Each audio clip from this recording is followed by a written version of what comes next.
आज की इस वीडियो में हम बात करेंगे कि बंजर भूमि क्या होती है, क्या बंजर भूमि के ऊपर कब्जा हो सकता है, या बंजर भूमि के ऊपर अगर आपने मकान बना लिया है तो क्या ऐसी बंजर भूमि पर बनाया मकान ध्वस्त हो जाएगा, या फिर धारा 67 का नोटिस आपको मिल जाएगा, या फिर ग्राम पंचायत के अंदर एक बीमारी बहुत ज़्यादा होती है। अगर मान लीजिए कि किसी का मकान ग्राम पंचायत की जद में है, ज़मीन में की जद में है, तो कुछ उसके ही पड़ोसी उसके खिलाफ यानी शिकायत करते फिरते रहते हैं। और ऐसे बहुत से मुद्दे हैं जिन पर लोग बसे हुए थे, सही काम चल रहा था, लेकिन पड़ोसी ने आकर उस पर जो है एप्लीकेशन दे दी और इस एप्लीकेशन के माध्यम से फिर वो साल 10 साल ऐसे ही मुकदमों में यानी उलझ जाते हैं। तो आइए आज की इस वीडियो में मैं विस्तार से आपको बताऊंगा कि बंजर की भूमि आखिर क्या होती है, क्या इस भूमि के ऊपर कब्जा हो सकता है या नहीं हो सकता है। अगर बंजर की भूमि पर आपने मकान बना रखा है तो क्या बंजर की भूमि से आपको उठाया जा सकता है, सब कुछ विस्तार से बताऊंगा। लेकिन उससे पहले आपसे गुजारिश है कि अगर पहली बार आप लोग इस यूट्यूब चैनल पर आए हैं तो कृपया चैनल को सब्सक्राइब जरूर कर लें, और हाँ, साथ में बेल आइकन की घंटी को तो यार बिल्कुल भी दबाना ना भूलें। मैं जब भी किसी टॉपिक पर वीडियो बनाता हूँ तो आपको तुरंत उसका नोटिफिकेशन मिल जाएगा। तो चलिए वीडियो को विस्तार से शुरू करते हैं।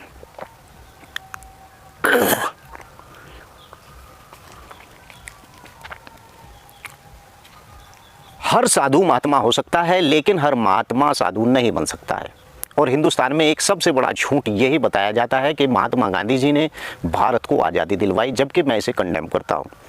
साथियों, अगर महात्मा गांधी जी ने इस देश को आज़ादी दिलवाई तो और जो हमारे जो है स्वतंत्रता सेनानी थे या शहीद थे तो उनके नाम पर एक बट्टा होता है और उन्हें इग्नोर किया जाता है। अगर महात्मा गांधी जी ने केवल आप ही ने ही इस देश को आज़ादी दिलवाई तो उनकी जितना भी प्रयास था वो व्यर्थ समझा जाता है।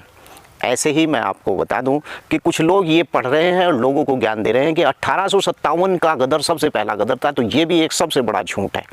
जैसे पाकिस्तान अपने देश की जनता को झूठ बहकाता है, ऐसे ही हिंदुस्तान के अंदर भी कुछ लोग ऐसे हैं जो इस देश की जनता को गुमराह करते हैं। अब आखिर मैटर क्या है मैं आपको बता दूं कि इसलिए मैंने ये आपको बात बताई है कि बहुत से लोग धर्म को लेकर भी, क्योंकि आप जब मेरे YouTube चैनल पर आए गए, वीडियो के अंदर आए गए, तो कुछ बातें ऐसी भी कर लेते हैं वीडियो शुरू करने से पहले जो आपकी और मेरी समझ के दायरे में आती हो। मैंने सोशल मीडिया पर देखा है कि कुछ लोग धर्म को लेकर एक दूसरे धर्म को गालियाँ या ऐसी बुरी बातें करते रहते हैं। तो मैं आपको बता दूं कि ये सब लोग नास्तिक हैं। पंडित मुल्ला से पूछकर धर्म पर चलना वो सबसे बड़ा नास्तिक व्यक्ति होता है जो पंडित और मुल्ला से पूछकर अपने धर्म का पालन करता है। धर्म वो है जो आपने गीता और रामायण पुराण या फिर कुरान के अंदर से खुद आपने देखा, पढ़ा, समझा और उसे अपने ऊपर अपना लिया, इसे कहते हैं धर्म। और चाहे वो सनातन हो चाहे वो मुस्लिम हो, लेकिन अगर आपको किसी पंडित या मुल्ला ने बता दिया कि ऐसा नहीं भाई कल चंद्र ग्रहण था, साइंटिफिक क्या कहते हैं, साइंस क्या कहता है चंद्र ग्रहण को, इन लोगों के झूठ आडंबर हैं ये। और भाई हिंदुस्तान की 90% जनता इन झूठ आडंबरों पर हमेशा से चलती आ रही है। कहने का मतलब ये वो लोग हैं जो पढ़े लिखे लोग भी होते हैं, लेकिन झूठ आडंबर के चक्कर में ये भी होते हैं। हिंदुस्तान में ऐसे 90% लोग हैं जो झूठ और आडंबर के ही चक्कर में रहते हैं। तो कहने का मतलब इस वीडियो के माध्यम से आपको यही बताने का मतलब है कि धर्म वो नहीं जो मुल्ला और पंडित आपको बता रहे हैं, धर्म वो है जो आपने देखा, समझा, ज्ञान लिया, पढ़ा और उसे अपने ऊपर अपना लिया। तो चलिए अब बात करते हैं कि बंजर की भूमि कैसी होती है। साथियों, बंजर भूमि की दो कैटेगरी होती है। एक कैटेगरी बंजर भूमि की वो होती है कि उस भूमि को सुधारा जा सकता है। मान लीजिए कि वो बंजर भूमि है और वो भूमि आपके पास उसका पट्टा है तो उसे सुधारा जा सकता है, खेती योग्य बनाई जा सकती है। और दूसरी बंजर की भूमि कैटेगरी उत्तर प्रदेश राज्य संहिता 2016 के अधिनियम के अंदर ये सारा मैटर है। तो मैं आपको बता दूं, एक बंजर भूमि वो होती है कि आप उस पर कितनी भी मेहनत कर लें लेकिन उस भूमि को आप उपजाऊ बिल्कुल भी नहीं बना सकते। पहली बंजर भूमि वो होती है जिसे आप उपजाऊ भूमि बना सकते हैं। अब यहाँ पर मैं आपको बता दूं कि बंजर भूमि अगर ग्राम पंचायत की है, शुरू से आपको बताता हूँ। मान लीजिए कि आपका कोई, अब मैं यहाँ पर खड़ा हुआ, ये किसी की भूमि होगी। अब इस भूमि के अंदर अगर किसी की भूमि होती है या कोई ऐसी भूमि होती है कि भाई वो बंजर भूमि होती है, वो बंजर भूमि मान लीजिए कि मेरी भूमि में मिली हुई है, ये मेरी भूमि है और इसमें बंजर भूमि मिली हुई है। अब इस बंजर भूमि को अगर मैं बेच देता हूँ तो उसकी पूर्ण प्रक्रिया यानी रजिस्ट्रेशन से होती है और दाखिल खारिज भी इसी प्रकार से ही होता है। तो ऐसी बंजर को अगर बेच लिया जाता है तो वो बंजर वैध कहलाता है। अगर इस पर आपका मकान है तो ऐसे मकान को किसी भी हालत में तोड़ा नहीं जाएगा। अगर तोड़ा भी जाता है तो इस पर आप सीधे हाईकोर्ट से स्टे भी ले सकते हैं।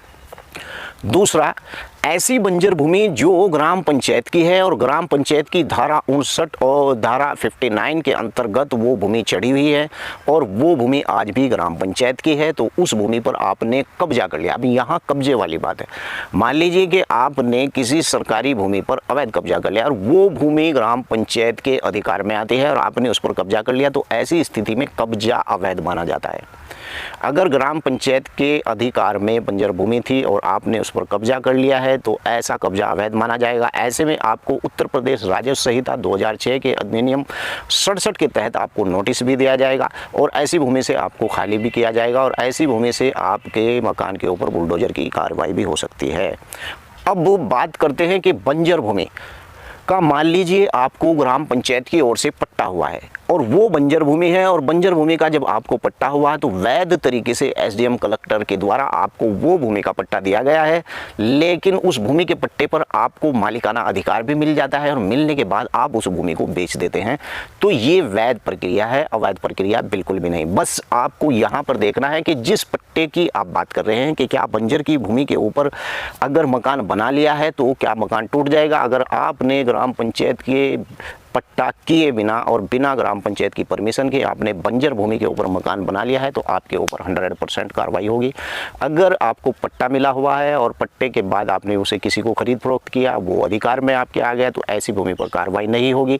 तीसरे नंबर पर, अगर वो भूमि आपके दायरे में थी और आपने रजिस्ट्री की प्रक्रिया से ऐसी भूमि का पालन किया तो ऐसी भूमि पर भी कार्रवाई नहीं होगी।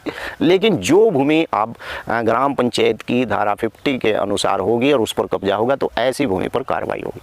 तो आज की इस वीडियो में मैंने आपको विस्तार से बताया कि बंजर की भूमि क्या होती है और कैसे इस पे कार्रवाई होती है। वीडियो को लाइक करें, चैनल पर पहली बार आए तो चैनल को सब्सक्राइब करें। जय हिंद, जय भारत, खुदा हाफिज।